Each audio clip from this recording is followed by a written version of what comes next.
So, a couple of years ago, I was up here doing the Terrifier 2 panel. A lot's happened since then, both on screen and off, so I'm very, very excited to be able to host this Terrifier reunion panel. Without further ado, let me start the list of names. Let us bring up Damien Leone, Lauren LeBear, Elliot Fulham, Amelie McLean, David Howard Thornton, Samantha Scafidi, and Antonella Rose.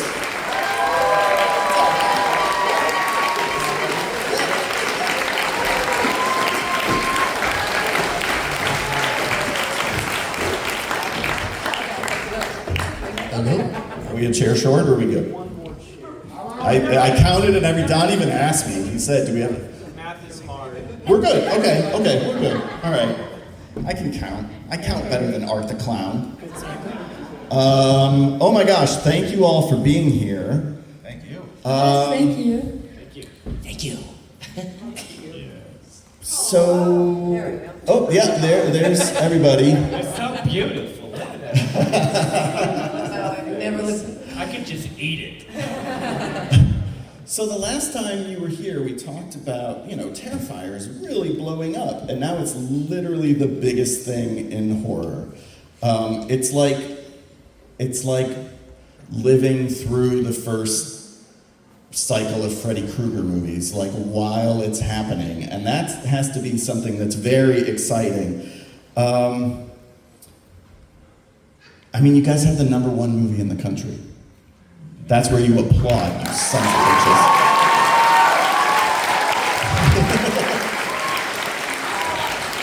So congratulations on everything. That's unbelievable. So I'm just gonna kind of go down the road here. Ding. Sure. Well, let's talk about, how much of this mythology existed in your head when the series started versus how much are you kind of having to reinvent as the series continues and gets more popular? Well, once I wrote the sequel and I introduced Sienna, I knew what this was and what it was going to become and where it was going to end. And to me, that was the most important and sort of relieving aspect of it, because you can just keep making these movies to make these movies, and then you sort of get lost. And if you want to leave just something behind that's a satisfying franchise, it can become difficult. So just knowing I had that end zone, it's very comforting. So that's where we're headed right now, and it's going to be really, really satisfying and exciting. So I can't wait for you to see what it's going to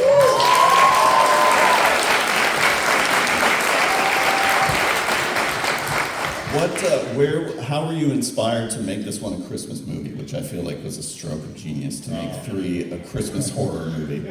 I really got to hand that to my partner, Phil Falcone, because when we were shooting Terrifier 2, we would have to drive from to location, which was a 4-hour drive, so there was just a lot of back and forth to where we lived to location. And we shot that movie over the course of a couple of years. So seasons are just going by, and we were shooting during Christmas, and just long car ride, and just staring out the window, seeing all these decorations and everything.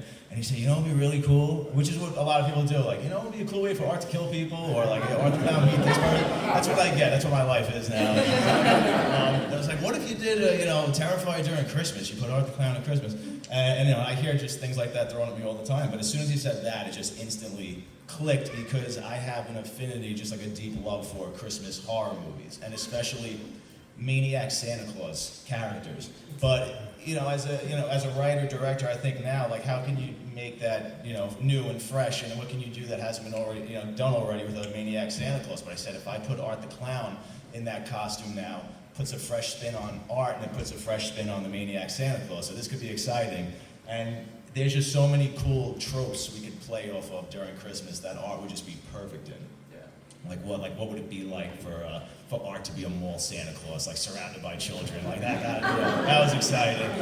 What if he interacted with who he thought was the actual Santa Claus? You start thinking about these scenes that could be really fun and then become really disturbing, and also scenes that could really allow David to really just shine and go crazy with this character. So yeah, it was exciting. I knew we needed to just make it fresh. I don't want to just keep repeating the same formula every time. You know, there's certain boxes we have to constantly keep checking, of course, with these movies, but then I like to take little risks and make it different if I can, so that's where that came from. Did that also influence that kind of desire to change things up, to shoot the movie widescreen? That was just something I always wanted to do because I am obviously obsessed with John Carpenter and his director of photography, Dean Cundy, and he always shoots in anamorphic. So John Carpenter swears nothing looks better than Panavision anamorphic lenses. So I was like, all right, we got a little more money this time. So anyway, I can get my hands on these lenses. So we really fought for that. Those lenses, just to rent them, were more expensive than the entire budget of Terrifier 2. How crazy is that? So yeah, no joke. So that was fun. Yeah. New challenge with working with those lenses, but my God, I mean, they're gorgeous. Yeah. Do you think you're going to keep shooting that way? Yes. Yeah. Awesome.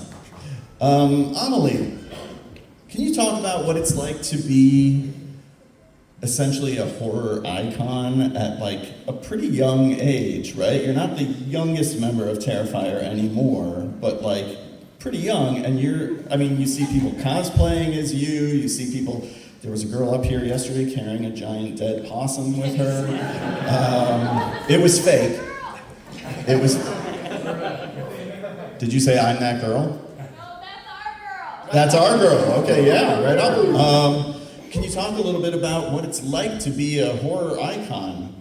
Yes, it's actually insane. I had no clue that I was going to be a horror icon. I don't know if I'd call myself that. But yeah, when I did the movie, I was 11, and I was in 5th grade, and I kind of just flew up to New York and back to North Carolina just to do it, just to, get more practice. And then it aired. It came out when I was 13, and going to the premiere was like so much fun in New York City. And then all of a sudden, all my friends knew about it, and everyone was talking to me about it, and I saw it all on social media, and it just blew up all of a sudden, and I had no idea that it was going to do that. And then to come to all the conventions and see everybody dressed up as my character is like so much fun, especially the little ones. It's so cute. I love it so much. They're absolutely adorable. So yeah, I love seeing everybody in the little pale girl costume. I'm sure.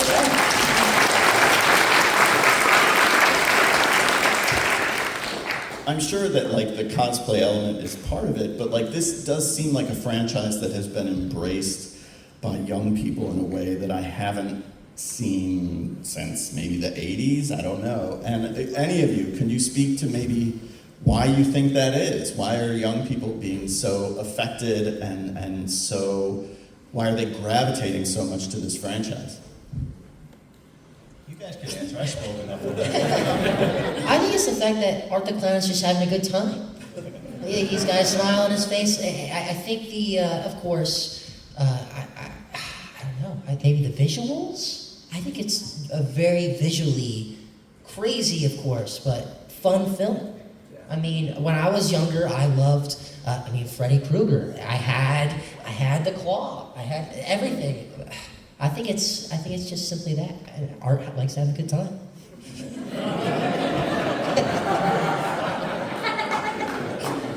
David, I noticed that Damien was referring to you as a maniac Santa earlier. Is Art just misunderstood? Oh, yeah. he just likes to have fun. He just does everything for, shits and giggles. Yeah. Is that the secret to playing him? That always be having fun? Oh yeah, definitely. So I think that's what's fun about him. I kind of look at him as being the anti-clown. It's like he's everything a clown should not be, because clowns are supposed to be here to bring joy and amusement to other people and bring them happiness, and he's here to bring pain and misery to other people for his own selfish amusement. So he's such a mischievous little asshole, and that's what I love about him. He's just little shit. But the irony is, look at how much joy he's bringing to all of you. Right?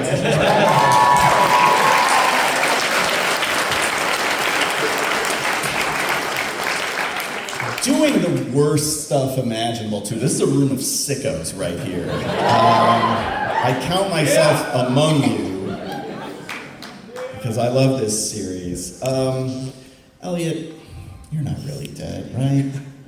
I know you can't answer that. I don't know. What do y'all think? You think?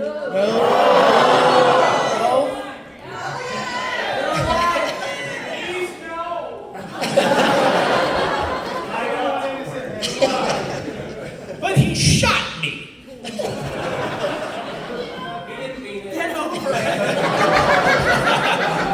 It's only but a flesh wound.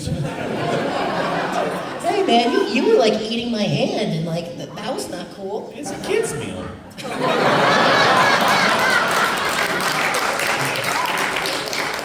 It's my crappy meal. As a young horror fan, Elliot, you said you had the Freddy Krueger glove as a kid and stuff. Like, was this kind of a dream come true to be involved in this franchise? Yes, definitely. There was an old interview with me and Matthew Lillard years and years ago.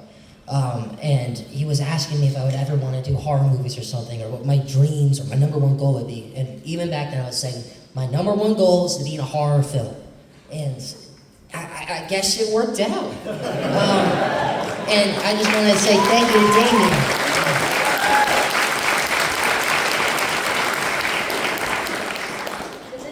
It's been a wild journey. Samantha, can you talk a little bit about the transformation, because you go from being the final girl of the first film to being kind of co-monster in this one, and can you talk a little bit about not just how the character changes, but also working with all the makeup and stuff? I mean, is that challenging? So my voice is like totally going, but I'm gonna try to get through. I'm talking way too much, as you can tell. You talk way too much. No, or what? not at all. Not more than you. That's for sure. Well, I always say I did not see it coming. I think the joke of Vicky is that after every film, I thought that she was going to be dead. I mean, I think, when did she survive? Was she always Damien going to survive? Wasn't there an alternate ending? Yeah, there was. There was, and where my character didn't like kind of tie together. So I was like, oh, one and done, that's it. And then two, same situation. There's the famous story where, we shot a scene with Chris Jericho, and the art was going to come out of the back of my head, and then Malignant came out, and boom, we were reshooting. Where he was coming out somewhere else. And by then, Damien knew he could get away with anything with me. So I didn't see it coming, but it's been one of the most satisfying roles I've ever got to embody. I don't think many people get to go from one extreme to the other, and as I learned about myself in the process of doing Terrifiers, I really, really love playing the villain. It's been one of the most exciting and fulfilling experiences of my life. I've got to work with amazing actors who are sitting beside me and be under one of the best directors that I've ever worked with that is living right now. And it's been such an amazing experience. Now the prosthetics, I always tell people when they get to the table, it's a 6 to 8 hour process, and I'm basically blind for 20 plus hours during the day. And you would think that people would help me on set, get around, but they don't. No, but it's. I look at the pictures and I look at the figurines, and I'm always amazed. The suffering was so worth, everything that came out of it. But I did suffer, didn't I, Damien?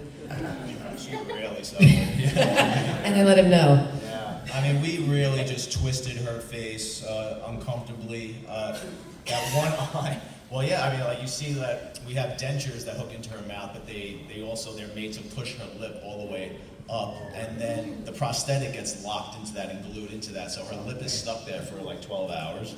And then, one eye's completely gone. The other eye is an acrylic eye that goes over hers, and it only has a little pinhole drilled through it that you can see. So she's virtually blind, can't communicate. And we also did a lot of experimenting, because on one, remember we pulled the eyelid down? We did, yeah. And then we pulled it down and wrapped it around so it would stay down. And the problem when you do that is you have to release it, otherwise it dries out. So there's a lot of experimenting, but she's an amazing villain, and she looks iconic. So Yeah, it's your performance is always.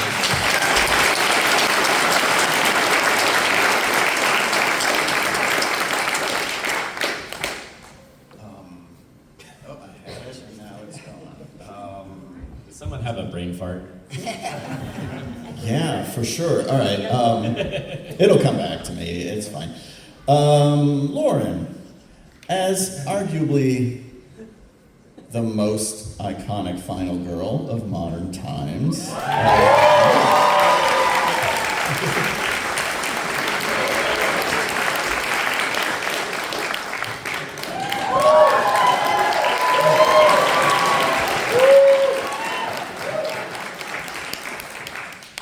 I didn't have a question. I just wanted an applause break. Can you talk about the transformation that Sienna goes through from 2 to 3, and sort of how you approach, because 3 is dealing with PTSD in a lot of ways, and is kind of a rare horror sequel that says, no, let's follow this character and see the effect of what they've been through has on them. Can you just talk a little bit about the approach to the character when you were shooting 3?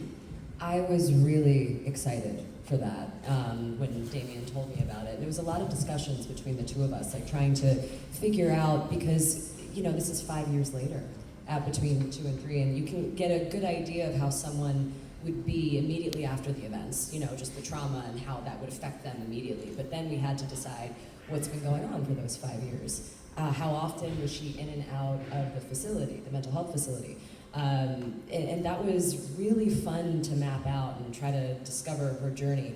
But in terms of trying to figure out where her mental state was, I did a lot of research on survivor's guilt, PTSD. I contacted a few mental health facilities in New York, hoping, I just was like, oh yeah, I'm a college student, I'm doing a paper. Nobody wanted to talk to me, they were so unimpressed.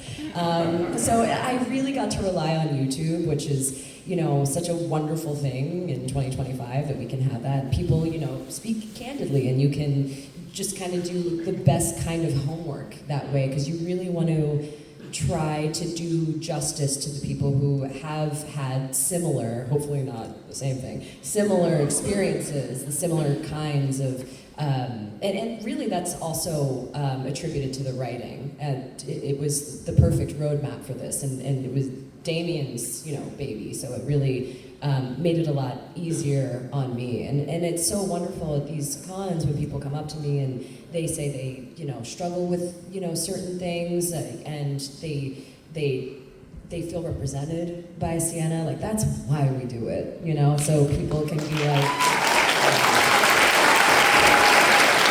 this little fucked up movie about a killer clown. And you guys are like, oh my God, I feel represented. And I really love that. And I never would have thought in a million years that, this kind of film would do that for people. And it's the best of both worlds. We get to have fun, and we get to connect on such a personal level with people. So I don't remember what the question was, but I'm just grateful. There was no question. Okay, great. David, does anyone tell you that they feel seen by Art the Clown?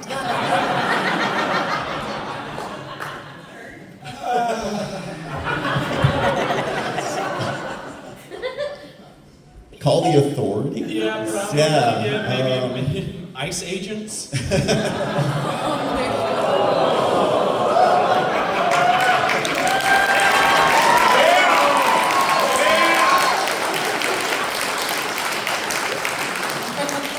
Too soon?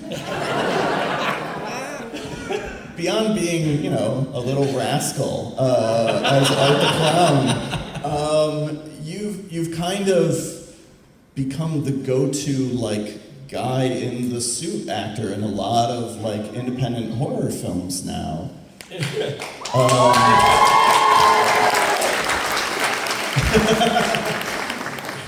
So I was just wondering if you could talk about how you approach each role differently, oftentimes through a lot of makeup. Oh yeah, that's definitely a challenge, because it's, that's something I never imagined would be my little bit of a route in life and everything. Like, I was a musical theater actor and a voiceover actor. I'm known for, like, before this, I was known for... Don't use any of it. Don't use any of it. It's the irony of it all. It's like, I sing, I dance, all that fun stuff, and now I'm just completely silent. It's like, what? Okay. And that was definitely a challenge when I did the first film. I was like, okay, they've taken, because every time I've, like, developed characters in the past, I would always try to figure out how the character spoke first. And everything would just kind of fall in place after that, like especially mannerisms and all that.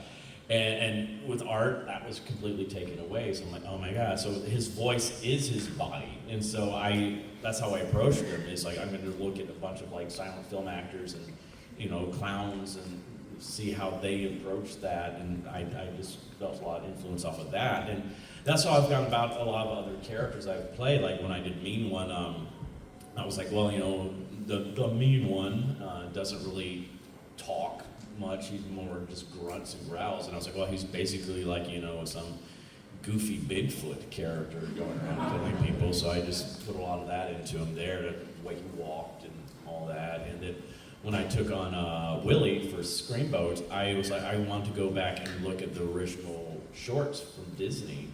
And because Mickey at that point, that's when they didn't have a lot of dialogue in the films then, and that's when they had the silly symphonies. So it was all music based, and you would see how the characters always had this natural like bop they're doing while they walk around. So I wanted to add that more to the character when I was walking around, and then when I got to wear the costume for the first time, that changed a lot of my mannerisms too, because it's a very big, cumbersome costume. So I was like, okay, how can I match my movements to the boppiness of the character? And so I did that. But also I discovered a fun thing with the prosthetic when I was wearing it, that this happens also in the moments too. It's like when you first put on the appliances, I discovered I could move the nose if I breathed in really deeply, and so we were able to implement that into the movie somewhere. I'm like, my nose starts twitching when I'm smelling the air or something like that. It was just one of those little happy little accidents we discovered in the moment. And that's what is fun, even though I'm not able to use my voice, I'm still able to find some unique ways to bring, personality and character and meaning to what my characters are doing in those moments. Do you ever have a moment when you're, getting all the prosthetics on or doing a really difficult scene in like Screamboat or Mean One where you're just like, where the fuck is Terrifier 4? Can I just be Art the Clown again? Yeah, that sometimes, happens. I'm just like, okay, I'm ready to, don the shoes again. It's always, he's such a fun character. Like I said, he's such a mischievous little asshole. And I have so much fun to him. He's such a gas.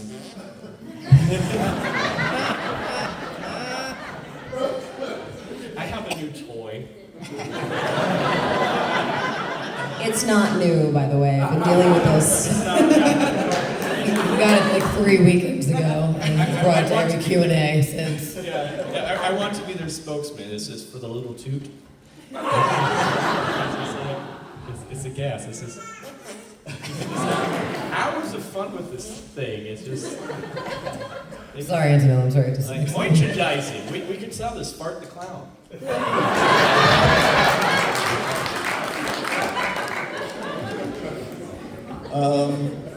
Antonella, you are kind of in the position now. Your turn. Can you repeat that? Sorry. You have to follow Fart the Clown.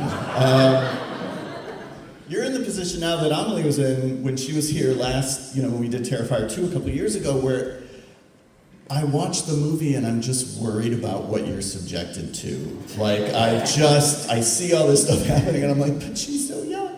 Can you talk a little bit about being cast and also like kind of how you react? Like, I assume you then went back and watched Terrifier 1 and 2 and kind of what your reaction was. Okay, so I was 11 when I did Terrifier. So old. I know, I'm practically a granny at this point. So basically, when I had gotten the audition and I had seen that it was for Terrifier, I was like, okay, I've seen a few clips of this online, and I knew that it was a horror movie, but I didn't know it would be horror. So when I got the script and I read through it all, I was like, oh my god, this is amazing. I can't wait to do this. And I was 11, so I was like, oh my God, this is amazing. And then my mom, who had finished reading the script, she was like, are you sure? And I'm like, yes, this is gonna be so fun. And it was just such an amazing experience. And I hadn't seen any of the movies prior to it. So when I started filming for Terrifier 3, I had watched the second one because I wanted to get a feel of like what was going on before. And then I only ended up watching the first one like after I had gotten home with like a friend. So it was all very cool though, and everyone is like so nice on set, you kind of forget that you're doing like a movie that is this gruesome, which is what made it really, really fun. And everyone was always like, okay, you're sure I'm not traumatizing you, right? And I'm like, no, I'm having so much fun here, please, keep doing what you're doing. It's so true. This is I want to brag about her because it's the scene where I have the knife up to her throat. I felt icky doing that. I used to be a teacher, and I feel really weird doing something like that to a child. I was in charge of children. I'm sorry, but she was so believable in that scene because like she's shaking and crying, and I'm like, oh my God, are you okay? I am so sorry. I am so sorry. She's like, oh, I'm doing great. I'm having fun. I'm like, wow. Yeah, that's true. Yeah.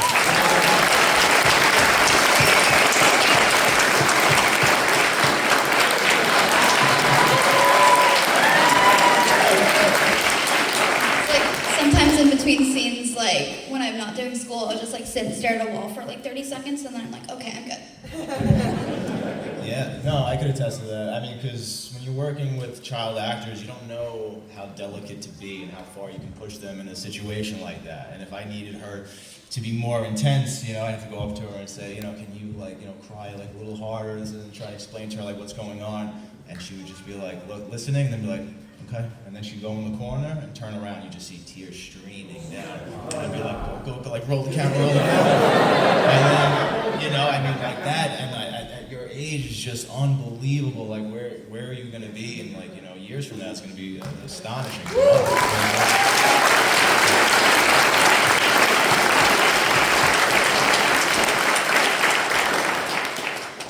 That's one of the cool things I think about this franchise is that it's turning everyone into stars, basically, and not just inside horror, but outside horror as well, that everybody is blowing up.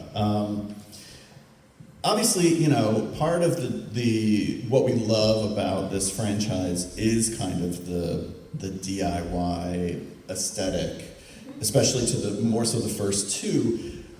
And I know 3 was, you had a little bit more money and a little bit more time, maybe? No more time? No, so I was wondering, talk about what were the challenges still present in 3? More money, more problems is very real. Yeah, because so much more pressure. There's so many people looking over your shoulder. We had a really tight deadline with part 3, which I never had before. We would make them very leisurely, the other movies. 3 years to make part 2. Part 1, we didn't even know what we had, what we were making, that was fun because it was new and exciting. Part 3, though, I had to write it and have it ready to go into the movie theaters within a year. So that was wild. Yeah, we edited that movie like up to the wire. It was absolutely insane. Not a very fun experience. I don't recommend making a movie that way. The upside, though, is that, for the first time I was able to actually hire, professional makeup effects crew. Christian Tinsley's Oscar winner. He's worked on, No Country for Old Men, Passion of the Christ, like just crazy, Westworld, crazy things.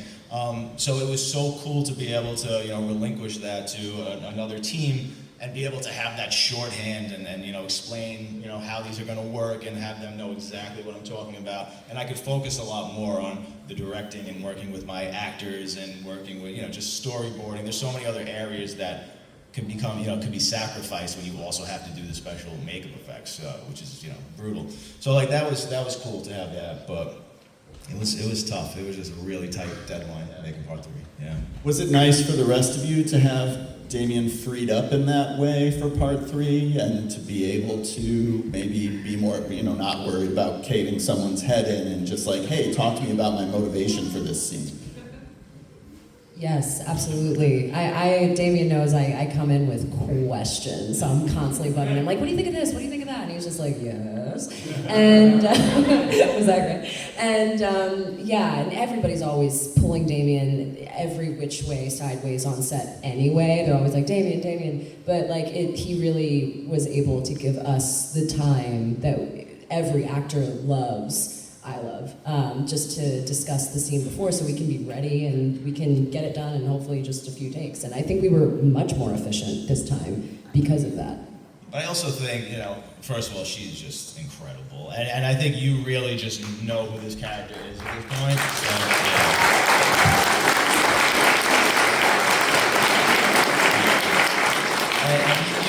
You just came in and you just nailed everything. It got to a point where I was just like a viewer, really just sitting back and being like, oh, this is like where she is. This is where Sienna is. And it was so exciting to watch that.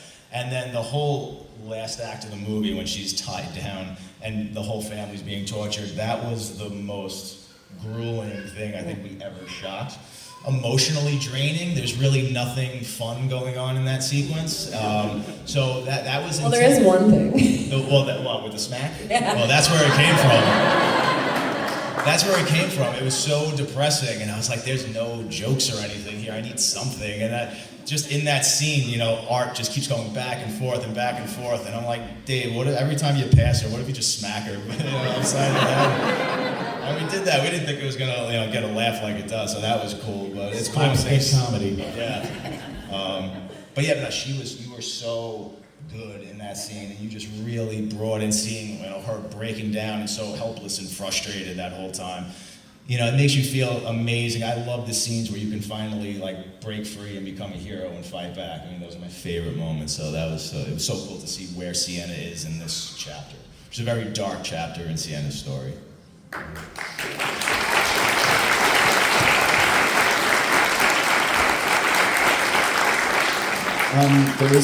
There's no mic in the center of the room, but if you do want to ask questions, line up there, and we can just talk loud enough so that you can hear. Because I do want you guys to have a chance to ask questions, but I do want to go down the line and just ask favorite kill in the franchise.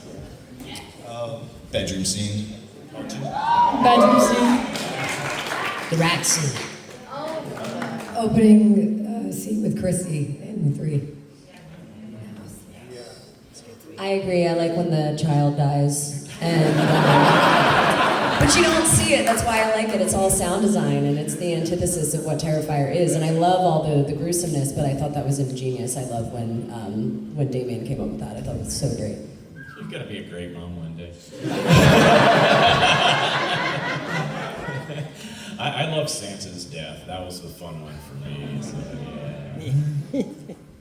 Either the rats one or the one with Santa in the bar.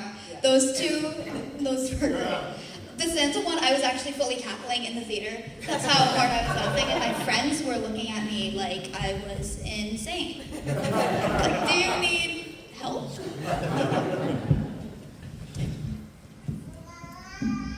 Yes.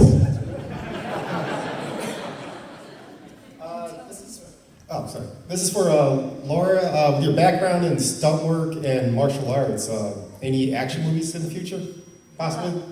I think it'd be perfect for her. I've had a few really exciting meetings that I can't really talk about, but I watched Rush Hour for the first time, and I was like, that's what I want to do. That's who I want to be. I want to be Jackie Chan. So that's why I started doing this. I know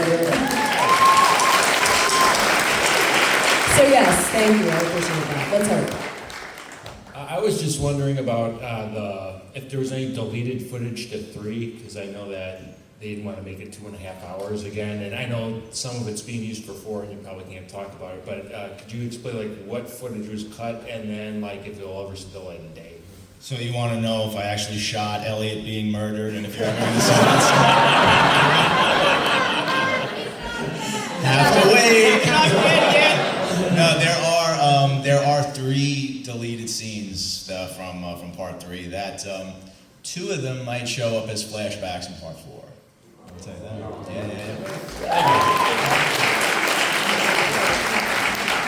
Hi, yes, Damien. I was just curious about how surreal it is that you guys are getting a Halloween Horror Nights house this Oh year. man, yeah. Coolest ever.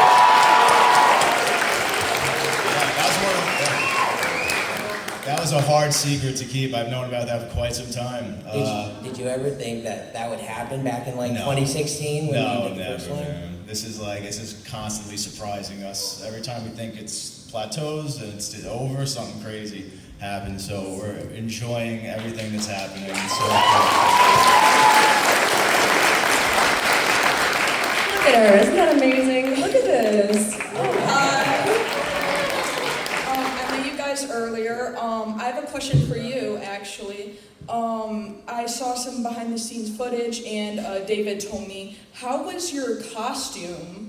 Like the your one you're armor? wearing? Yeah, Yeah. like, was it struggling? Hated it. Like... It is not a secret. I hated wearing that thing. I was duct taped into it, and it just was really, really uncomfortable. They made me two. One made out of like hard plastic, you could like knock on it, and the other one was foam for me to do the stunts in. It was just terrible. It looked the first hour I was like, oh my god, this is so cute, and then after that I was like, I hope I never have to wear this again. I guess we'll find out.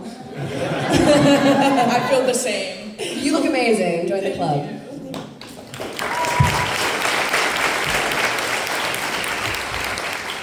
Hi guys. Again, kudos for the great success, and it's getting bigger, and it's like whole powerhouse thing going on right now. I had a question. You guys did talk about Chris Jericho making a cameo in the movie, which is amazing. Big wrestling fan. Are we potentially getting Rhea Ripley in there? Who wants Rhea Ripley Terrifier. in Terrifier? She loves Art the Clown. I wouldn't mind. Listen, she wants to be in it, I want her in it, so it's not going to be me who stops her from being in it. Thank you guys so much. I'm short. Sorry. It happens. Yeah. Oh, thank you. First off, Lauren, thank you. Latina power. Thank you. Yes. Thank you so much for that. Thank you. I live vicariously through you because I'm old as hell and I have a bad hip. So thank you so much for that. Question for everyone to reply to. I really do want to know with HHN coming up and you get your house.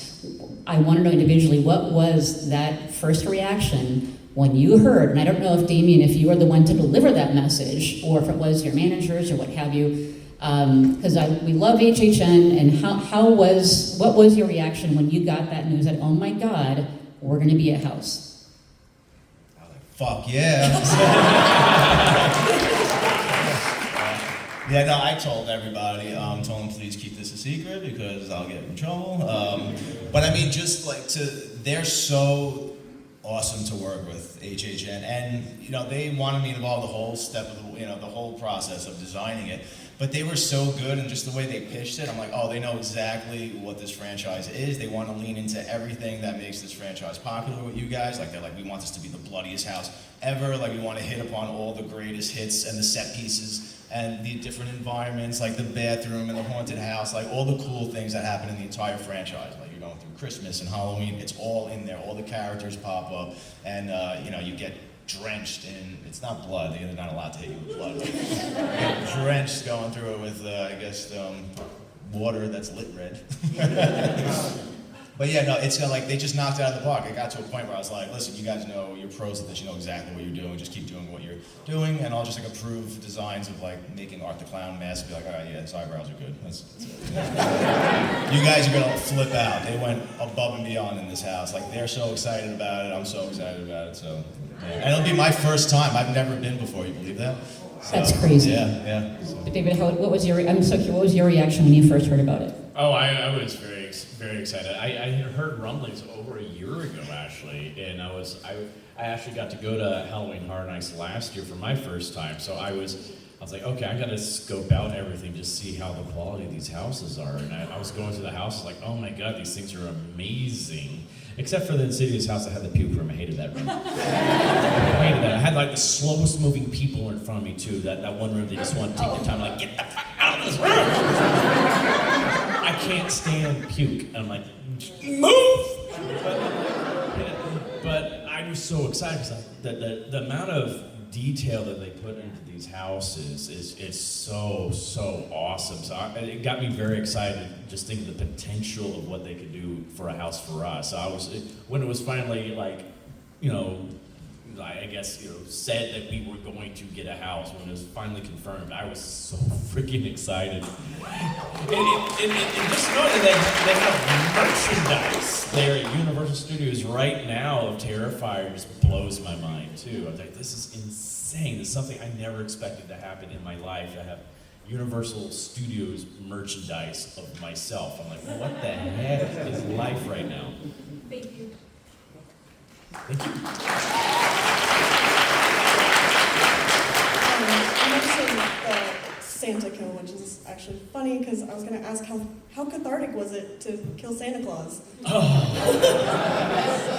That was, I always tell people, this was like, that week of filming the bar scene is my favorite moment I've ever got to film ever on set anywhere. And I had the most fun doing that because I love that scene anyway because I just got to play so much in it.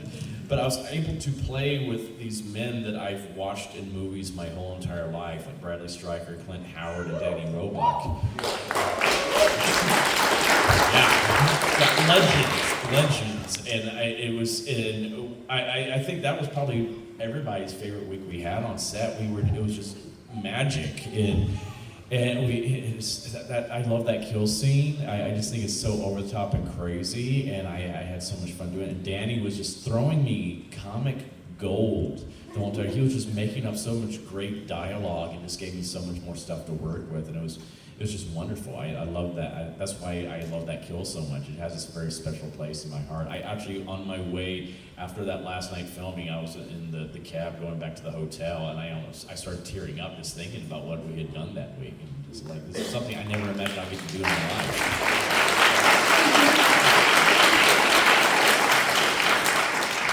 Sorry, I'm a little nervous. You'll be our last question. I'm so sorry, but we are going to be out of time. So you have the last one. Make it good. Okay, I have more of a statement and a question. So I did get introduced to Terrifier from my brother, which he did say David Howard Thornton is daddy, by the way. So getting introduced. You can't prove that. So just being introduced to Terrifier was amazing. I sadly didn't get to see 3, but that's going to change tonight. I'm going to end up watching it before I leave. I have it downloaded. Yes. So I'm so excited. But my question was, with the gruesome movies as Terrifier, did you guys end up needing to take small breaks to calm down from the high and the adrenaline from the killing scenes? Did you guys end up taking breaks? Yeah, I just got back from Aruba.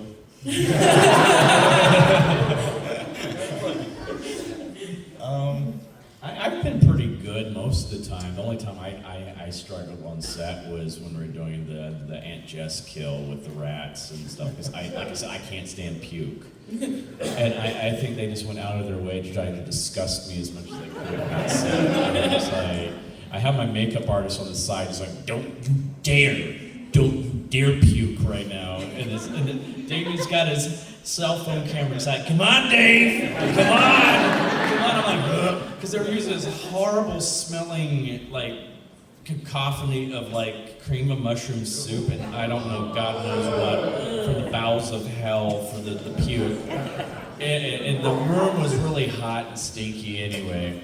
And that thing just projectile vomits on this, we had this tarp on the wall that just on, and I'm like, oh God. And then Sam comes down just to torment me more, even this foul-smelling bag of corn nuts, and she's just right up in my face, just like, hey,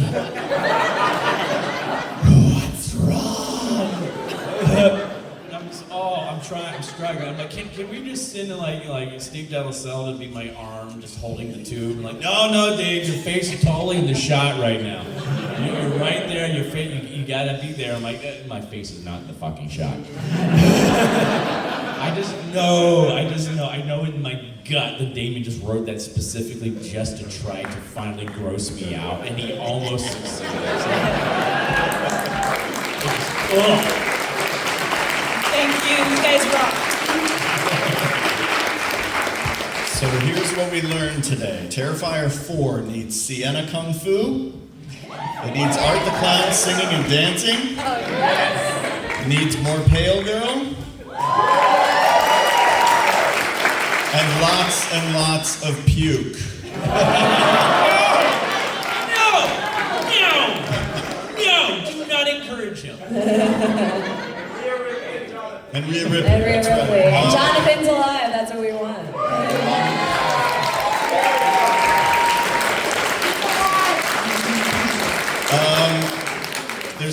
If you're not sticking around for the Terrifier Kills of Terrifier 3 panel, which you should, please make sure to visit these very